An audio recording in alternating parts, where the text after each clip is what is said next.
When my mother and Jeffrey told me they needed to talk, I knew deep down it wasn't going to be good. I had just turned 19, was in the middle of applying to colleges, and working an internship that paid just enough for groceries and gas.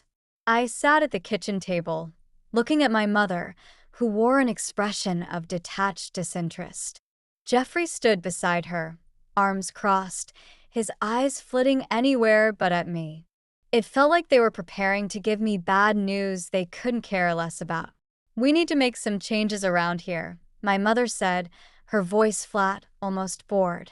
"Now that Emma is here, we need to prioritize her needs. We're hiring a full-time nanny, and she'll need a room. The guest room will be the nursery, and obviously, we can't have anyone invading our space in the master bedroom." I nodded, not fully understanding where this was going, but dreading what would come next. "You're 19 now, an adult," Jeffrey said, cutting in. "It's time you move out. It's getting a little odd having you here, and we need our privacy." I blinked, the words hitting me like a punch to the gut. "Move out? To where?" I asked, trying to keep my voice steady. The knot in my throat made it difficult. "You can stay with your father," my mother said, shrugging as if she were talking about where I could crash for the weekend. "Or figure something else out. We've done more than enough." I stared at them in disbelief. They were asking me to leave the only home I knew for a baby I hadn't even met. The sheer cruelty of it rendered me speechless. I wasn't just being pushed out, I was being replaced. They didn't want me. They never had. "I can't stay with Dad," I finally said, the words cracking as they left my mouth. "He's not in a good place right now." "That's not our problem," Jeffrey said coldly. "You're an adult. You need to take care of yourself." I felt my vision blur with hot tears. I looked at my mother, hoping for even a flicker of compassion, a sign that maybe, just maybe, she'd realize what she was doing was monstrous. But she simply looked annoyed, as if my presence was a burden she couldn't wait to be rid of. "If you're going to cry, do it outside," she said. "I don't need you ruining the mood on a happy day." That was it. Something inside me snapped. I stood up so fast the chair scraped loudly against the tile floor. "You're a terrible mother," I said, my voice shaking. "You always have been. And I'm glad to finally be free of you. But don't think for a second that I won't remember this." I stormed out of the house, leaving behind the childhood that had never really been mine. I packed my things in a couple of hours, and by nightfall, I was standing at my father's doorstep with 2 duffel bags and nowhere else to go. The state of my father's apartment was worse than I'd remembered. It smelled of old takeout and the sharp tang of weed. He was lying on the couch when I walked in, eyes bloodshot and unfocused. He managed a weak smile when he saw me, but said nothing. I could tell he was too far gone to even register why I was there. "Dad," I said, trying to hold back the urge to scream or cry. "I need to stay here. Mom kicked me out." He blinked slowly, as if processing my words through a fog. "Sure, kiddo. You can have the couch." The next morning, with my father sober but looking haggard, we had our first real conversation. I told him everything about the eviction, about how I was on my own now, and how I needed him to step up for once. He looked at me, guilt washing over his face. For the first time, I saw how worn out he truly was, his skin sallow, eyes hollowed by years of addiction and poor choices. "I'll try," he said, voice barely above a whisper. "I promise." And he did try. For weeks, we lived in that tiny, rundown apartment, each day a small battle. I cleaned, cooked, and kept him company while applying to jobs and figuring out what to do next.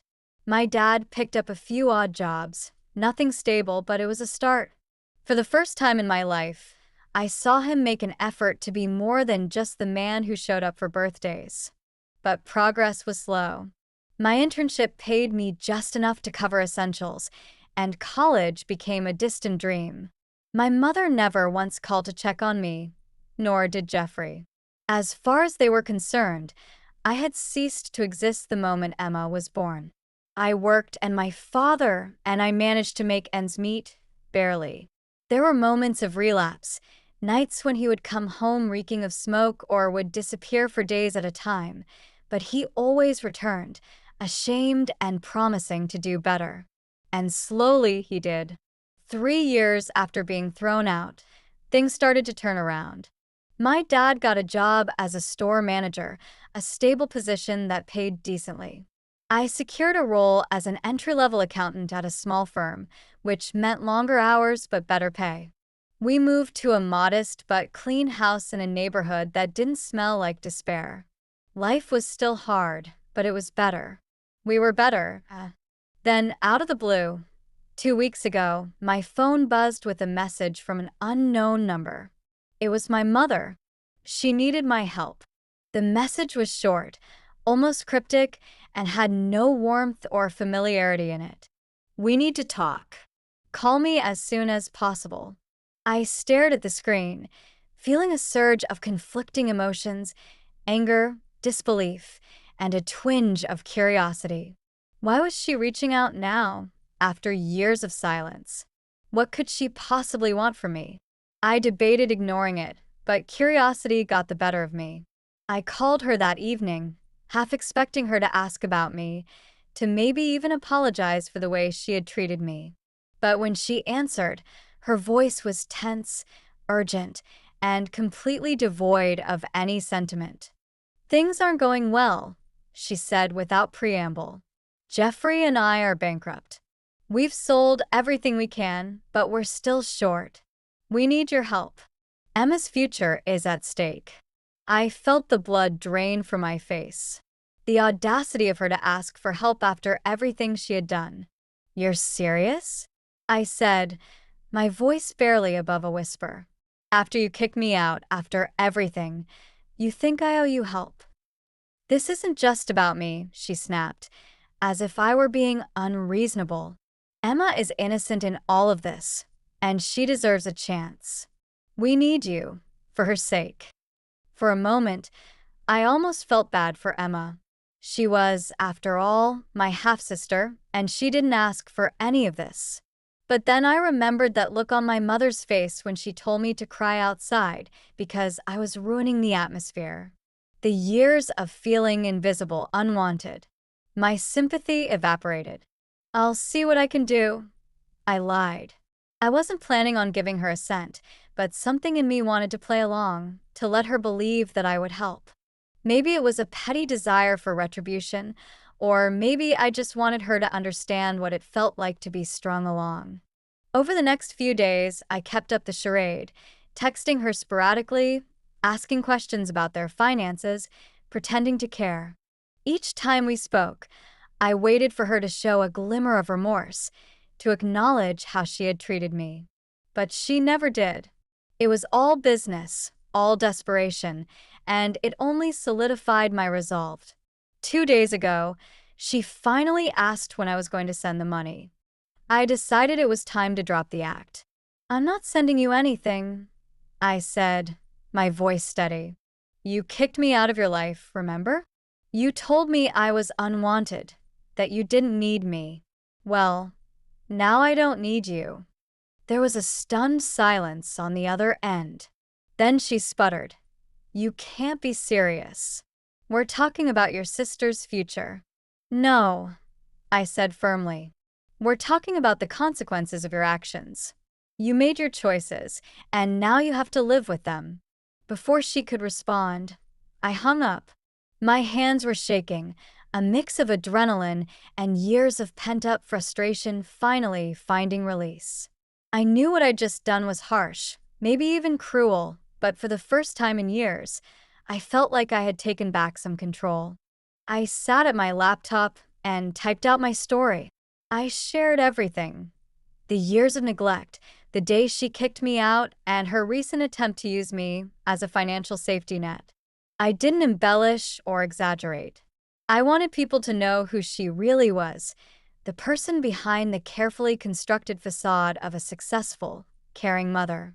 I posted it and didn't look back. The reactions came pouring in. Friends, distant relatives, and even some people who had known my mother through work or social circles reached out, expressing their shock and support.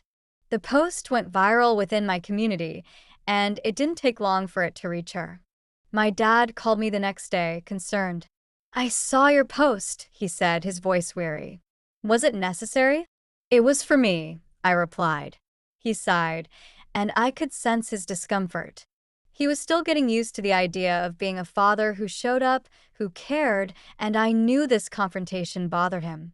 But he didn't press the issue. For days, I waited for the fallout, expecting another call from my mother or Jeffrey. Instead, I heard from a cousin who told me that my mother had been so shamed by the exposure that she couldn't bear to stay in the city. She was moving, cutting ties with everyone. A week passed without any contact. Then one evening, a new number lit up my phone. It was her. I hesitated but picked up. Her voice was different, cold, devoid of any warmth. "You won," she said bitterly. "I hope you're happy. We're leaving, and I regret ever trusting you. I regret having a daughter like you." I didn't flinch. "The feeling is mutual," I said quietly. "I regret having a mother like you."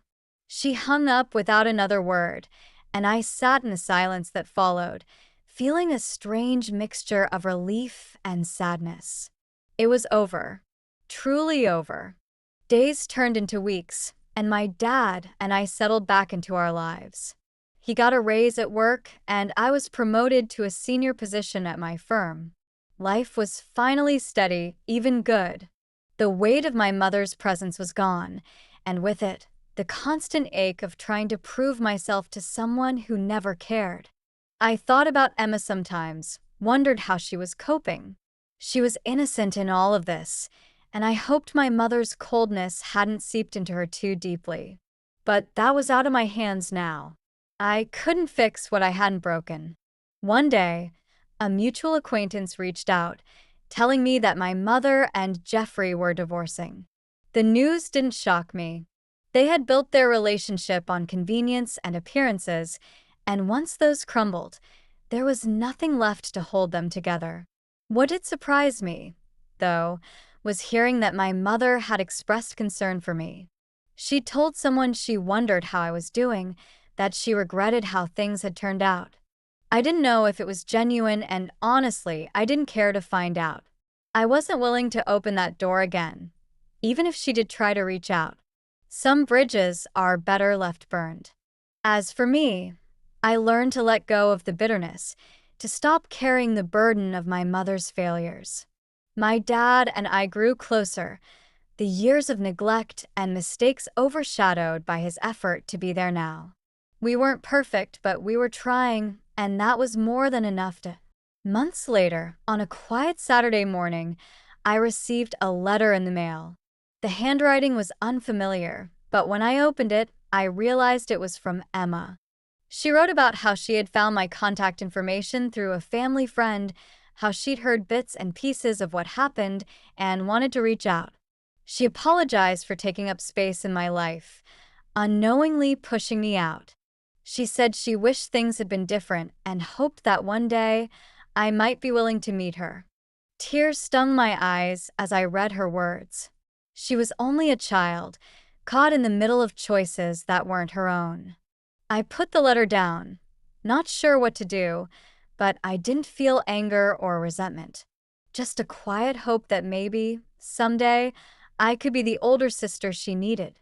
For now, though, I focused on what I had, the peace that comes from surviving the storm and the knowledge that, for once, I had chosen myself.